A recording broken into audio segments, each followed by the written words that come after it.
ચાલો ગાઈઝ, તો સૌથી પહેલાં તો હરેક મિત્રોને જય હિન્દ. સ્ટોક માર્કેટની અંદર આવનારા સમયમાં કયું સેક્ટર ભાગવાનું છે અને કઈ કંપની ભાગશે ને એનો તમને સૌથી વધારે સારામાં સારો ક્લિયર ડેટા તમને એક જગ્યાએથી મળે કે ભાઈ તમે જો સ્ટોક માર્કેટમાં નવા છો, તમને ખબર નથી કે ભાઈ ભવિષ્યમાં કયું સેક્ટર કેટલું ચાલી શકે અથવા તો કેટલું રિટર્ન આપી શકે. આ વસ્તુનો ક્લિયર ડેટા કોઈને ન મળે, પરંતુ એટલીસ્ટ કોઈ પણ માણસને જો આ વસ્તુ પણ ખબર પડી જાય ને કે ભાઈ ભવિષ્યમાં કયું સેક્ટર ચાલવાનું છે, તો પણ એ માણસ આખી જિંદગીની કમાણી આરામથી ઊભી કરી શકે. જો સરખી રીતે ઇન્વેસ્ટમેન્ટ કરે ને તો. ઇન્વેસ્ટમેન્ટ ખાલી સટ્ટો નથી નાખવાની વાત કરતો. અગર કોઈ પણ માણસને ખાલી ભવિષ્યમાં કયું સેક્ટર ચાલવાનું છે અને કયા સેક્ટરની કઈ કંપની કેટલી સારી છે એટલી વસ્તુ ખબર પડી જાય ને, તો સ્ટોક માર્કેટમાંથી એ માણસના પૈસા એક પ્રકારે ઘણા ખરા લોસ થતા બચી શકે અને પૈસા ઉપર રિટર્ન પણ સારામાં સારું બની શકે. હવે એના માટેનું ઘણા ખરા લોકો સારી કંપનીઓ અને સારું સેક્ટર ગોતતા હશે. તો એના માટે અત્યારે હું તમને કહું ને કે ભાઈ રેલવે સેક્ટર, અત્યારે રેલવે સેક્ટર ઉપર ધ્યાન રાખવાની જરૂર છે. તમે રોકાણ કરો કે ન કરો એ તમારો પર્સનલ કોલ છે. મારું કામ ખાલી તમને ધ્યાન દેવડાવવાનું છે કે ભાઈ આ જગ્યાએ પણ ધ્યાન દેજો. ભલે અત્યારે રોકાણ ન કરો, 6 મહિના પછી કરો, 2 વર્ષ પછી કરો, બિલકુલ ન કરો તો પણ ચાલે, પરંતુ એટલીસ્ટ મારું કહેવાનું મતલબ એમ છે કે ભાઈ તમે ધ્યાન રાખજો. સ્ટોક માર્કેટમાં સૌથી મોટું ઇન્વેસ્ટરનું અગર કાંઈ પણ કામ હોય ને તો એ છે ઓબ્ઝર્વેશન. તમારે ધ્યાન રાખવાનું છે આખી દુનિયામાં કેટલા બદલાવ થાય છે અને એ બદલાવ ઉપર કેટલી પ્રોડક્ટ, કઈ પ્રકારની સર્વિસો, કઈ પ્રકારનો માલ સામાનની જરૂર પડે છે ને આ દુનિયાને, એ જગ્યાએ તમે ધ્યાન રાખશો ને તો તમને ખબર પડશે કે ભાઈ મારે હવે આ સમયે કઈ જગ્યાએ રોકાણ કરવાનું છે.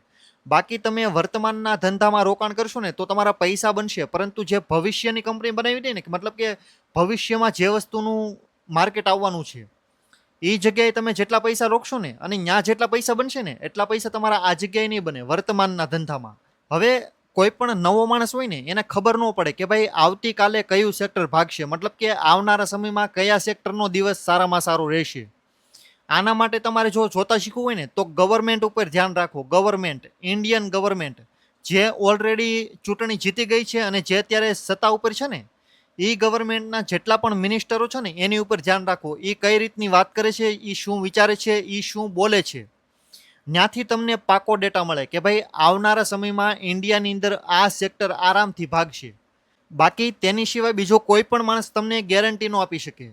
કેમ કે જો તમારે ઇન્ડિયાની અંદર કોઈ પણ સારી કંપની ગોતવી હોય ને તો તમારે સૌથી પહેલાં તો સેક્ટર ગોતવું પડે કે ભાઈ ભવિષ્યમાં કઈ સેક્ટરની ડિમાન્ડ આવશે. બાકી તમે સારામાં સારી કંપની ગોતી લેહો અને એનું સેક્ટર નહીં ચાલે ને ભવિષ્યમાં, તો એ કંપની કાંઈ કરી નહીં લે. એટલા માટે તમને દર વખતે કહેવામાં આવે છે કે ભાઈ સેક્ટર ઓળખતા શીખો. કયું સેક્ટર ક્યારે ભાગે ને એની તમારી પાસે એટલીસ્ટ થોડું ઘણું તો નોલેજ હોવું જોઈએ. હવે તમે એક વસ્તુ વિચારો, પેટ્રોલ ડીઝલમાં પણ કાર ચાલુ છે અને ઇલેક્ટ્રિક વ્હીકલ્સ જે ગ્રીન પાવર ઉપર ચાલે છે, બરોબર, ઇલેક્ટ્રિસિટી ઉપર. તો આવતીકાલનો દિવસ છે ને ઇલેક્ટ્રિક વ્હીકલ્સનો છે, પરંતુ ગઈકાલનો દિવસ હતો અથવા તો આજ છે એ પેટ્રોલ ડીઝલનો છે. હવે તમે આજનો ધંધો જોઈને પૈસા રોકશો ને તો તમારા પૈસા તો બનશે, પરંતુ એ જે તમે બનાવશો ને એ તમે ફ્યુચર જેટલા નહીં બનાવી શકો. જેટલા તમને ઇલેક્ટ્રિક વ્હીકલ્સ વાળી કાર બનાવશે ને એટલા પૈસા આ ધંધો તમને નહીં બનાવે પેટ્રોલ ડીઝલ વાળી કાર વાળો. તો આ વસ્તુ બહુ મહત્વની છે ભાઈ. ભવિષ્ય માટે રોકાણ કરો. તમે ભવિષ્યમાં રોકાણ કરશો ને ત્યારે જ તમારા પૈસા અનેક ગણા થશે. બાકી તમારા પૈસા ગ્રોથ નહીં કરે લાંબો, 1-2%, 10-20%, 1-2 ગણા કરી દે. બાકી ફ્યુચરમાં તમે જો રોકાણ કરો લાંબા સમય માટે, 10-20 વર્ષ માટે અથવા તો 5 વર્ષ માટે, એટલીસ્ટ તમે 5 વર્ષ માટે પણ સરખું રોકાણ કરો ને લોંગ ટર્મ માટે, તો તમારા સારામાં સારા પૈસા આ ફ્યુચરના બિઝનેસમાં બને. બાકી ક્યાંય બનશે નહીં ભાઈ. સ્ટોક માર્કેટની અંદર આ બે વસ્તુ ખૂબ જ મહત્વની છે, ખાલી સારી કંપની મહત્વની નથી ભાઈ. હવે હું તમને અત્યારે એમ કહું ને કે ભાઈ ઇન્ડિયન રેલવે સેક્ટર, આ વસ્તુ ઉપર હજી ધ્યાન રાખો. કેમ કે આના કાંઈ દિવસો વયા નથી ગયા. ઇન્ડિયા હજી ડેવલપિંગ કન્ટ્રી છે, મતલબ કે વિકાસ કરવાવાળો દેશ. વિકાસ થઈ નથી ગયો હજી. ઇન્ડિયાની અંદર તમે જુઓ ને તો 80-85% લોકો ગરીબ મધ્યમ વર્ગ જ છે. કોઈ પણ મોટો બિઝનેસ ક્લાસ નથી રહેતો ભાઈ ઇન્ડિયાની અંદર.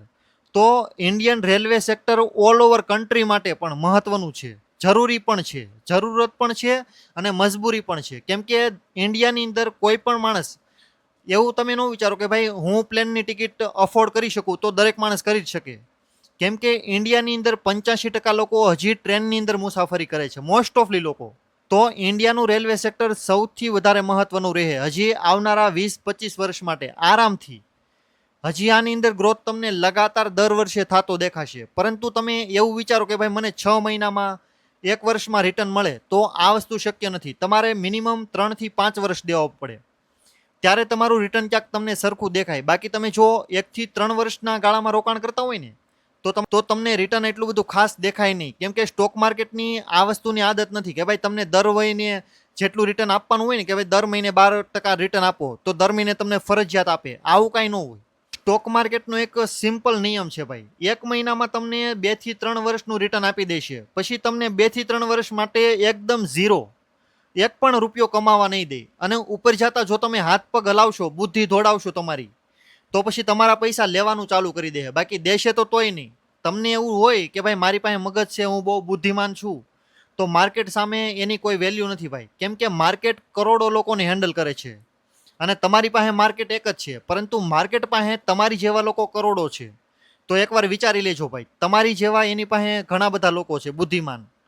તો આવી રીતે ન કરો કે ભાઈ દર મહિને હું એટલા રૂપિયા કાઢીશ જ, તે 101%. માર્કેટ આ રીતે કોઈ દિવસ કોઈને નહીં, ગમે એટલો અનુભવ હોય, ગમે એટલું રિસ્ક લેવા તૈયાર હોય ને, તો પણ નહીં. માર્કેટ કોઈ દિવસ દર મહિને તમને પૈસા નહીં કમાવા દે, કોઈ દિવસ નહીં. કોઈ પણ માણસ તમને ગેરંટી આપે તો પણ સતર્ક થઈ જાઓ. માર્કેટ કોઈ દિવસ આ રીતે પૈસા નથી દેતું, એક સાથે બલ્કમાં આપશે, પછી આખું વર્ષ તમને કાંઈ પણ નહીં. અને જો મહેનત કરશો વધારે એની સામું હાલવાની, તો તમને ઢવળશે ભાઈ પૂરેપૂરા. હવે ઇન્ડિયાનું રેલવે સેક્ટર શું કામ મહત્વનું છે ને, એ વસ્તુ હું તમને કહું તો મહત્વનું ન થઈ જાય ભાઈ. એનો તમારે ડેટા જોવો પડે કે ભાઈ ઇન્ડિયન ગવર્મેન્ટે ઇન્ડિયન રેલવે સેક્ટરને કેટલા રૂપિયા દર વર્ષે આપેલા છે. હવે જો આની અંદર ગવર્મેન્ટ દર વર્ષે વધારો કરતી હોય ને, તો સમજવાનું કે ભાઈ ગવર્મેન્ટ માટે મહત્વનું સેક્ટર છે. અને જો અમુક વર્ષ કરતી હોય ને અમુક વર્ષ બિલકુલ ન કરતી હોય, 2-5 વર્ષ માટે, તો તમારે સમજવાનું કે ભાઈ આ સેક્ટરમાં ગવર્મેન્ટને અત્યારે કોઈ સ્કોપ દેખાતો નથી. અને આ સેક્ટરમાં કોઈ પણ કંપની એટલું બધું કંઈ સારું પરફોર્મન્સ નહીં કરે, અને જો કરશે ને તો પણ શાયદ તમને એટલું બધું કાંઈ દેખાય નહીં. તો ઇન્ડિયન ગવર્મેન્ટ ઉપર ધ્યાન રાખો. હવે એનો સૌથી મોટો ડેટા કે ભાઈ ગવર્મેન્ટે દર વર્ષે ઇન્ડિયન રેલવે સેક્ટરને કેટલા રૂપિયા આપ્યા, તો 2016માં ઇન્ડિયન ગવર્મેન્ટે 1,21,000 કરોડનું બજેટ આપ્યું હતું ઇન્ડિયન રેલવેને. 1,21,000 કરોડ રૂપિયા ઇન્ડિયન રેલવે સેક્ટરમાં સ્પેશિયલી આપ્યા હતા. ત્યારબાદ છે 2017માં 1,31,000, ઓલમોસ્ટ 2016 કરતાં 10,000 કરોડ વધાર્યા. તો અહીંયા તમને ખબર પડવી જોઈએ કે ભાઈ ઇન્ડિયન ગવર્મેન્ટને ઇન્ડિયન રેલવે સેક્ટર ઉપર ભરોસો છે, અને ભરોસો કરવો પણ પડશે. કેમ? મજબૂરી ભાઈ. દરેક માણસ પ્લેનની ટિકિટ અથવા તો કોઈ બસ ટિકિટ અફોર્ડ ન કરી શકે. સસ્તું અને સારું સેક્ટર હોય ને તો આવડવા, ટ્રાન્સપોર્ટ માટે પણ, મુસાફરી માટે પણ. બાકી આની સિવાય તમને સસ્તું ક્યાંય મળશે નહીં ભાઈ. તો આ સેક્ટર દરેક માટે મહત્વનું છે. ઇન્ડિયાને જો ગ્રોથ કરવો છે ને, તો પણ રેલવે સૌથી વધારે મહત્વની છે. કેમ કે ઇન્ડિયાનું 80 થી 85% લોકો ત્યાંથી મુસાફરી કરે છે. અગર લોકો મુસાફરી ન કરી શકે અથવા તો માલ સામાન એકથી બીજી જગ્યાએ નહીં જાય ને, તો પણ ઇન્ડિયાનો ગ્રોથ અટકી જાય. એટલા માટે આ સેક્ટર મહત્વનું થાય. ત્યારબાદ છે 2018, 1,48,000 કરોડ આપ્યા. 1,31,000 કરોડ હતા, એમાં 1,48,000 કરોડ કર્યા. તો આની અંદર પણ વધારો કર્યો 2018માં. ત્યારબાદ છે 2019, 1,60,000 કરોડ. 2018માં કેટલા હતા? 1,48,000 કરોડ. 2019માં 1,60,000 કરોડ. તો આની અંદર પણ 12,000 કરોડનો વધારો કર્યો. આ ગ્રોથ તમને દર વર્ષે જે 10-20,000 કરોડ, 15,000, 12,000 કરોડ વધારે ને, તો આ ગ્રોથ સારામાં સારો કહેવાય ઇન્ડિયા પ્રમાણે. કેમ કે ઇન્ડિયા કોઈ એટલી મોટી કન્ટ્રી નથી કે ભાઈ દર વર્ષે એટલો બધો વધારો કરે કોઈ સેક્ટરમાં.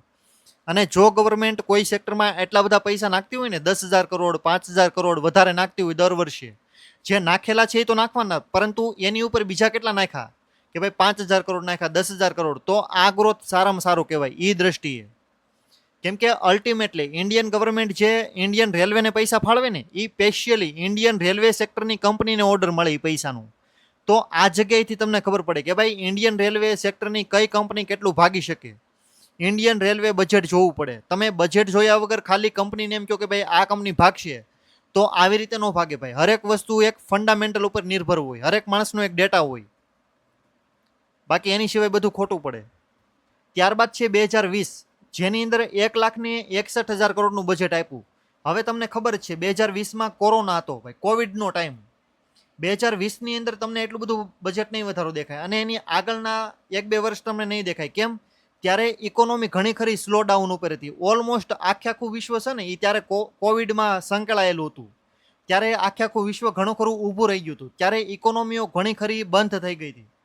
હવે કોઈ પણ દેશની ઇકોનોમી તમારે ચાલુ કરવી હોય ને તો એના માટે તમારે મિનિમમ 3 થી 5 વર્ષ ગણી લેવાના. મિનિમમ એકદમ ગણવાના જ નહીં ભાઈ. એટલા વર્ષ તમારે ખાલી સકડું આખું ફેરવવામાં વહી જાય ભાઈ. કેમ કે કોઈ પણ ઉદ્યોગ હોય, કોઈ પણ બિઝનેસ હોય, એને ચાલુ સ્ટાર્ટ તો તમે કરી દો, પરંતુ જે એક આખી સાયકલ હોય ને, ગ્રાહક સુધી કોઈ પણ માલ સામાન પહોંચે, એ સાયકલ ફેરવવામાં તમારે ઘણા બધા મહિના અને ઘણા બધા વર્ષો લાગશે. ત્યારે ધીમે ધીમે કંપનીને ક્યાંક દેખાય અને કંપનીનું ક્યાંક રિઝલ્ટ તમને ઇન્ડિયન ઇકોનોમી ઉપર દેખાય. બાકી ઇકોનોમી ડાયરેક્ટ ઊભી ન થાય ભાઈ. બિઝનેસ તમે એક દિવસમાં ઊભો કરી શકો, 1 મહિનામાં, 1 વર્ષમાં ઊભો થઈ શકે. જેટલો બિઝનેસ નાનો હોય ને એમ જલ્દી ઊભો થાય. પરંતુ ઇકોનોમી એટલે આખો દેશ, અને આખા દેશની અંદર તો ભાઈ હજારો પ્રકારની વસ્તુ હોય, 1000 પ્રકારના ધંધા હોય, 1000 પ્રકારની સિસ્ટમો, બધું ટેકનોલોજી, બધું સાથોસાથ ચાલતું હોય. તો પછી આ વસ્તુ ઊભી કરવામાં તમારે મિનિમમ 3 થી 5 વર્ષ આરામથી વહી જાય. તો આજે 2020નો સમય હતો ને, ત્યારે તમને ઇન્ડિયન રેલવેમાં એટલું બધું ખાસ બજેટ નહીં દેખાય. તો 2 થી 3 વર્ષ સુધી ઓછું હોય ને તો પણ તમારે ચલાવવું પડે. અને હકીકતમાં ઓછું આપેલું છે. કેમ?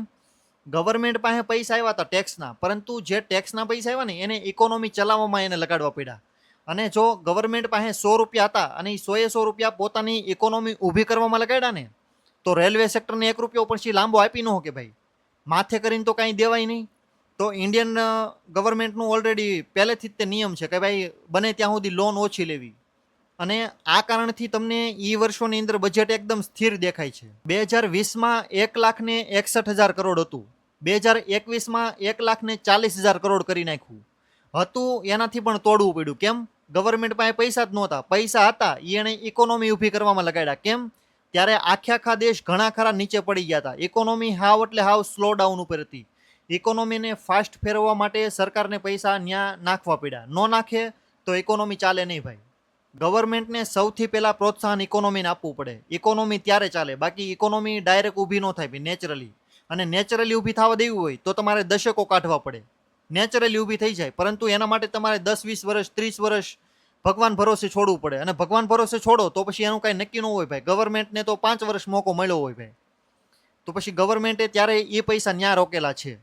2021 અને 22 બંનેમાં 1,40,000 કરોડ હતું. કેમ? ત્યારે તો પૈસા હતા નહીં ભાઈ. હવે ડાયરેક્ટ આગળનો ડેટા આપણે જોવાનો થાય. હવે અહીંયા વધારો ન થયો હોય ને લાંબો, તો પછી આપણે કહેવાય કે ભાઈ સિરિયસ મેટર છે ભાઈ. આમાં રેલવે સેક્ટરમાં શાયદ ગવર્મેન્ટ પણ હવે રોકાણ નહીં કરે. પરંતુ જો રોકાણ કરવું હોય, મતલબ કે વર્ષે થોડો ઘણો વધારો નાખ્યો હોય ને, તો સમજવાનું કે ભાઈ હજી સિરિયસ સેક્ટર છે, હજી ગવર્મેન્ટને રોકાણ કરવાની જરૂર છે, હજી કરશે જ તે. કેમ કે ઇન્ડિયા માટે બીજો કોઈ ઓપ્શન નથી ભાઈ.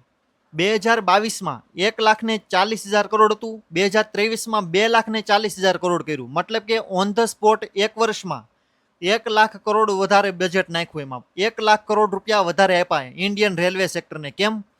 છેલ્લા 2 વર્ષ તો નાખી નહોતા શક્યા. 2020 પછી 21-22માં નહોતા નાખ્યા વધારો કાંઈ. કેમ કે ત્યારે સરકાર પાસે પૈસા હતા, પરંતુ બીજી જગ્યાએ નાખવો પડતા હતા ઇકોનોમી ઊભી કરવામાં. હવે આ વર્ષે 2023માં એને મોકો મળ્યો ને, તો ડાયરેક્ટ 1 લાખ કરોડ, ઓલા 20,000 કરોડ કાંઈ પતા નહીં, એ તો નાખ્યા. એની ઉપર બીજા 60,000 કરોડ રૂપિયા નાખ્યા. તો અહીંયાથી તમારે સમજાય કે ભાઈ Indian railway sector Indian government માટે કેટલું મહત્વનું છે.